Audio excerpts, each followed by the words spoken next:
కేసీఆర్ గారి నాయకత్వం వద్దు రానాయన కాంగ్రెస్ పాలన, వద్దు రానాయన కాంగ్రెస్ పాలన. ఈరోజు కొడంగల్ నియోజకవర్గంలో దౌలతాబాద్ మండలంలోని మాజీ సర్పంచులు, పార్టీ ప్రెసిడెంట్లు, వైస్ ఎంపీపీలు, ఎంపీటీసీలని, జెడ్పీటీసీలని ఈరోజు రాత్రి అక్రమంగా 4 గంటలకు అక్రమంగా పోలీస్ స్టేషన్కి తరలించడం జరిగింది. మరి అయ్యా, మన సొంత కాన్స్టిట్యున్సీ నుంచి గెలిచినటువంటి రేవంత్ రెడ్డి గారు, మరి నువ్వు నిన్న ఆదిలాబాద్ మీటింగ్లు ఏమన్నావు? నేను వస్తుంటే ఎవరైనా అరెస్ట్ చేసినామా అది ఇది అని మస్తు గప్పలు కొట్టినావు. మరి సొంత నియోజకవర్గంలో మా దౌలతాబాద్ మండలంలో మరి ఎందుకు ఈ అరెస్టులు?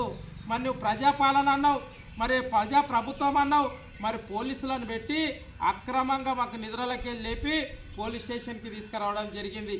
ఎందుకయ్యా అంటే మా హరీశ్రావు గారు రైతుల పక్షాన 1200, 1300 రాపోల్ దగ్గర పరిగి కాన్స్టిట్యున్సీలో రాపోల్ దగ్గర 1300 అక్రమంగా ఈ దొంగ ప్రభుత్వం గుంజుకుంటుంది అనే ఉద్దేశంతో వాళ్ళ సంఘీభావంకు వస్తున్నటువంటి మాజీ మంత్రివర్యులు మన సిద్దిపేట టైగర్ హరీష్ అన్న వస్తుంటే రేవంత్ రెడ్డికి పరిగి ఎమ్మెల్యే దొంగ రామ్మోహన్ రెడ్డి గారికి చెమటలు పట్టిస్తున్నాడు. కాబట్టి దానికి సందర్భంగా ఈరోజు వికారాబాద్ జిల్లా అయినటువంటి కొడంగల్ నియోజకవర్గం కావచ్చు, పరిగి కావచ్చు, మరి అక్కడున్న సర్పంచులని మమ్ములని 3 గంటల సమయంలో అర్ధరాత్రి పోలీసులను పెట్టి స్టేషన్లకు తరలిస్తుంటే మరి ప్రజాపాలన రేవంత్ రెడ్డికి హెచ్చరిస్తున్నాం.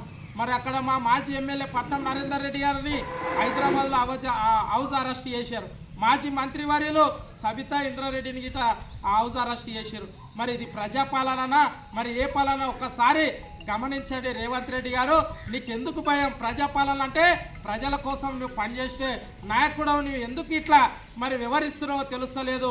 నీ యొక్క హోమ్ మినిస్టర్ ఉంది అని వివరంతో ఈరోజు మా యొక్క యువకులను కావచ్చు, కార్యకర్తలు కానీ నీవు ఎప్పుడు అరెస్ట్ చేసినా, నీవు ఎన్ని అరెస్టులు చేసినా కేసీఆర్ సార్ మేము యొక్క సైనికులుగా, కేటీఆర్ అన్న అనుచరులుగా, పట్నం నరేందర్ రెడ్డి గారు తమ్ముళ్ళగా మేము ఎప్పుడు ముందుండి ప్రశ్నిస్తూనే ఉంటాం. నీ యొక్క దొంగ పనులని ఇక్కడున్న మీ తిరుపతి రెడ్డి ఎటువంటి ప్రోటోకాల్ లేదు.